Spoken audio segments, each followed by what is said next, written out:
আচ্ছা আচ্ছা guys guys দাঁড়ো দাঁড়ো দাঁড়ো দাঁড়ো, এটা কেডা? এটা কয়দিন আগে যে ওর জামাইরে এয়ারপোর্ট থেকে রিসিভ করলো, ওরে বাবা রে বাবা, দেখলাম যে ওর আইডিতে দুনিয়ার ফলোয়ার্স, মানে কি বলবো, সবাই এত এত কি উইশ করতেছে। তাহলে এখন আবার কান থেকে, মানে এখন আবার কি হইলো? এই ছেড়ে 2 দিনেও ঠিক থাকে না কেন?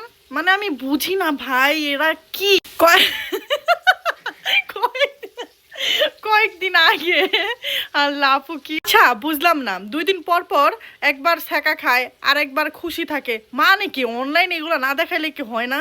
একটা কথা কি, এখন মানে ভিডিও করতে করতে এই সময় আইসা মন খারাপ থাকলে আর সেটা তুলা ধরতে ইচ্ছা করে না, মনে হয় কি এই জিনিসটা হাইডে রাখি আর সবাইকে হাসি মুখটাই দেখাই। মানে আর এই মাইয়া কি বাবা রে বাবা, দেখলাম 2 দিন আগে জামাইরে রিসিভ, জামাই না বয়ফ্রেন্ড কে জানে, রিসিভ করে আনলো, এত খুশি, এখন আবার 2 দিন পর পর কান্দে, 2 দিন পর পর কান্দে, 2 দিন পর পর কান্দে, কি আর কমো আল্লাহ।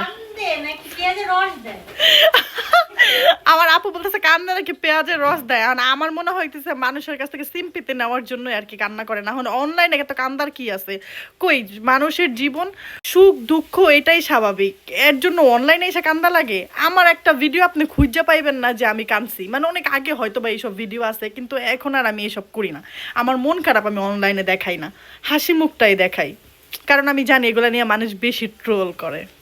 যাই হোক, এই মামুনিকে দেখে আমার বেশ একটা সুবিধা লাগে না, খালি কান্দে, কান্না মান্না বাদ দে। আল্লাহ।